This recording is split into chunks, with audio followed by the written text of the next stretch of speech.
ಇವತ್ತು ಅಮ್ಮ ಇವತ್ತು ಯಾವ ವಾರ ಅಮ್ಮ? ಹಾಂ, ಮಂಗಳವಾರ. ಇವತ್ತು ಮಂಗಳವಾರ ನಮ್ಮ ಮನೆ ಹೆಂಡತಿಯವ್ರಿಗೆ ನಾವು ಹೋಗ್ತಿದ್ದೀವಿ. ಅದಕ್ಕೆ ಬೆಳಿಗ್ಗೆ 5 ಗಂಟೆಗೆ ಎಲ್ಲ ಇದ್ದು ಎಲ್ಲ ಪ್ರಿಪ್ರೇಷನ್ಸ್ ಎಲ್ಲನೂ ಮಾಡ್ತಿದ್ವಿ.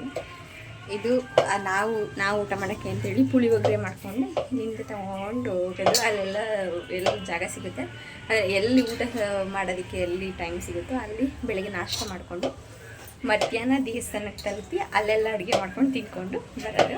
ಇವತ್ತಿನ ವಿಡಿಯೋ ಕಂಪ್ಲೀಟಾಗಿ ನೋಡಿ, ಚೆನ್ನಾಗಿರುತ್ತೆ. ಕಣ್ಣೆಲ್ಲ ಉರಿತಾಯಿತ್ತು, ಬಗ ಬಗ ಬಗ ಬಗ ಅಂತ.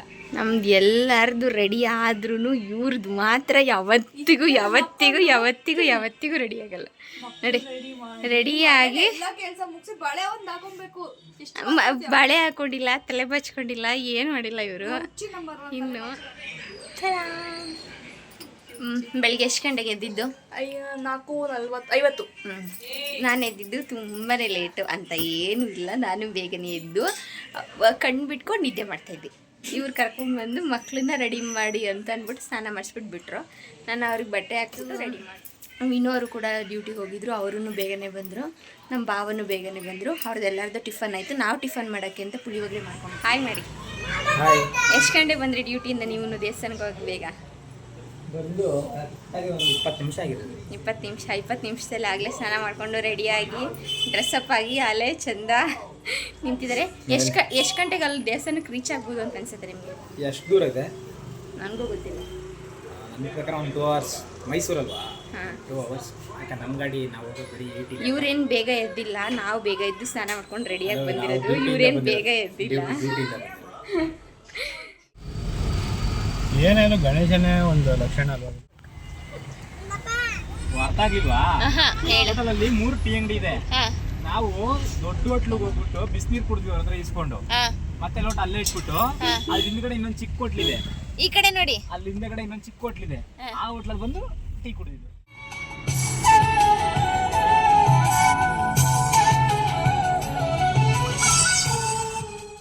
ಹೇಗಿದ್ದರು ನೀ ನನ್ನ ಜೊತೆಯಲ್ಲೇ ಬರುವೆ, ನೋವಿದ್ದರು ನಲಿವಿದ್ದರು ನೀ ನನ್ನ ಮನದ. ನಾವು ಅವಾಗಲೇ ಟಿಫನ್ ಮಾಡೋಣ ಅಂತ ಎಲ್ಲನೂ ತುಂಬ್ಕೊಂಡ್ವಲ್ಲ, ಇಲ್ಲಿಗೆ ಬಂದು ನಿಲ್ಲಿಸಿದ್ದೀವಿ ಟಿಫನ್ ಮಾಡೋಣ ಅಂತ. ಇದು ಬ್ಯಾಂಗ್ಳೂರ್ ಟು ಮೈಸೂರು ಹೈವೇ. ಸೈಡಿಗೆ ಕಾರ್ ಹಾಕ್ಕೊಂಡು ಮನೇಲೇ ಆಗಲೇ ಎಲ್ಲ ಪುಳಿಯೋಗರೆ ಅನ್ನ ಎಲ್ಲ ಮಾಡ್ಕೊಂಡು ತುಂಬ್ಕೊಂಡು ಬಂದಿದ್ವಿ. ಅದು ಇವಾಗ ಟಿಫನ್ 10:30 ಆಯಿತು ಆಗಲೇ. ಏನ್ರಿ ಹೊಟ್ಟೆ ಹಶ್ವಾಗ್ತಲ್ವಾ? ಮತ್ತು ಆವಾಗಲೇ ನಿಲ್ಲಿಸ್ಬೇಕು ತಾನೆ ಗಾಡಿನ? ಹಾಂ, ಹೇಳಿ, ಏನಾದರೂ ಮಾತಾಡಿ. ಸರಿ ಬನ್ನಿ, ಆಯ್ತು. ಟಿಫನ್ಗೆ ಯಾವಾಗಲೇ ನಿಲ್ಲಿಸ್ಬೇಕು ತಾನೆ? ಯಾಕೆ ನಿಲ್ಲಿಸಿಲ್ಲ ನೀವು? ಬೇಗ ಓಕೆ, ಬಾ ಊಟ ಮಾಡೋಣ. ಸರಿ, ಟಿಫನ್ ಮಾಡೋಣ. ಇವಾಗ ಟೈಮು ಆಲ್ರೆಡಿ 10:30. ಅಲ್ಲ, 10:26. 10:26. ಬೇಗ ಬೇಗ ಟಿಫನ್ ಮಾಡಿಕೊಂಡು ದೇವಸ್ಥಾನಕ್ಕೆ ಹೋಗೋಣ.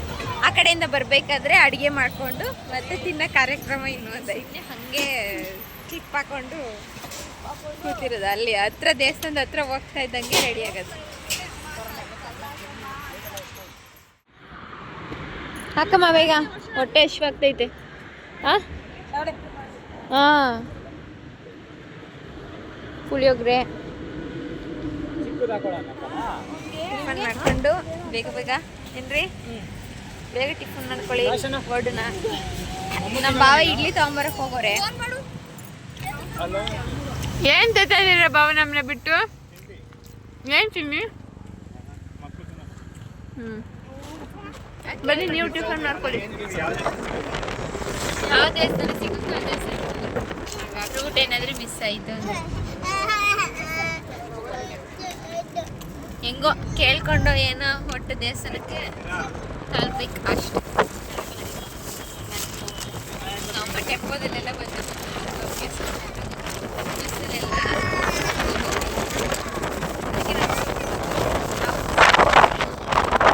ಆಯ್ತಾ ಸೋಗ್ಲಿಕ್ಕೆ? ಇನ್ನು ಪೂಜೆ ಸಾಮಾನಿಗೆ ರೆಡಿ ಮಾಡಿಕೊಂಡು ದರ್ಶನಕ್ಕೆ ಹೋಗೋದಷ್ಟೇ.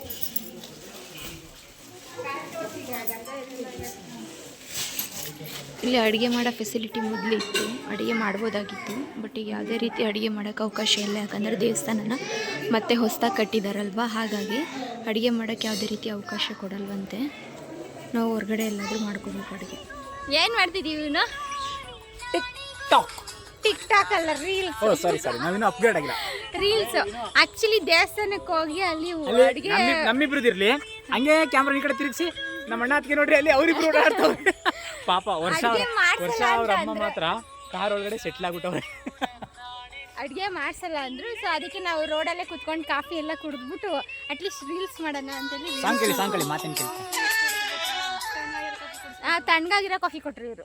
ನಮ್ಗೆ ಗೊತ್ತಾ, ಒಂದು ಫೋಟೋ ತೆಗಿಯಲ್ಲ ಅಂತಾರೆ, ಒಂದು ವಿಡಿಯೋ ಮಾಡಲ್ಲ ಅಂತಾರೆ ಇವರು. ಇವತ್ತು ಇದನ್ನ ಹಾಕ್ತೀನಿ ನಾನು. ಫೋಟೋ ತೆಗೀರಿ ಅಂತಾರೆ, ನಮ್ಮ ಫೋಟೋ ಅಂತೂ ಒಂದೇ ತೆಗಿತಿಲ್ಲ ಅವರು. ಇವ್ರು ಬರೀ ಸಾಂಗ್ ಕೇಳ್ತಿದ್ದಾರೆ, ವಿಡಿಯೋ ಮಾಡ್ತಿಲ್ಲ. ಈವ್ನಿಂಗ್ ಎಲ್ರಿಗೂ.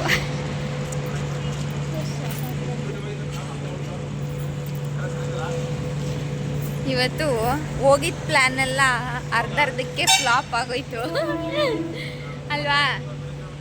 ಅಡುಗೆ ಮಾಡ್ಕೊಂಡು ತಿನ್ನೋಣ ಅಂದ್ಕೊಂಡ್ವಿ, ಅದು ಫ್ಲಾಪ್ ಆಯಿತು. ದೇವಸ್ಥಾನದಲ್ಲಿ ಅಡುಗೆ ಮಾಡ್ಕೊಳ್ಳೋಣ ಅಂದ್ಕೊಂಡ್ವಿ, ಅದು ಫ್ಲಾಪ್ ಆಯಿತು. ಕೊನೆಗೆ ಬೇರೆ ಕಡೆ ದೇವಸ್ಥಾನದಲ್ಲಿ ಹೋಗಿ ಅಡುಗೆ ಮಾಡ್ಕೊಂಡು ತಿನ್ನೋಣ ಅಂದ್ಕೊಂಡ್ವಿ, ಅದು ಫ್ಲಾಪ್ ಆಯಿತು. ಕೊನೆಗೆ ಬರ್ತಾಯಿದ್ದೀವಿ, ಮನೆಗೆ ಹೋಗೋಕ್ಕೆ ಅಂತ ಹೋಗ್ತಾಯಿದ್ದೀವಿ.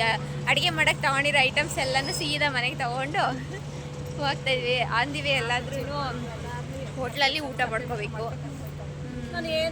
ದೇವಸ್ಥಾನದ ಅಷ್ಟೊಂದು ನೀಟಾಗಿ ಸರಿಯಾಗಿ ವಿಡಿಯೋ ಮಾಡೋಕ್ಕಾಗಲಿಲ್ಲ. ಕೆಲವೊಂದು ಕ್ಲಿಪ್ಸ್ಗಳನ್ನ ಮಾತ್ರ ತೊಗೊಂಡಿದ್ದೀವಿ. ಪೂರ್ತಿ ವಿಷಯ ಏನು ನಿಮಗೆ ಹೇಳೋಕ್ಕಾಗ. ಅಂದಿವಿ ಯಾವುದಾದ್ರೂ ಹೋಟ್ಲಲ್ಲಿ ಊಟ ಮಾಡಿಕೊಂಡು ಮನೆಗೆ ಹೋಗಬೇಕು ಅಷ್ಟೇ.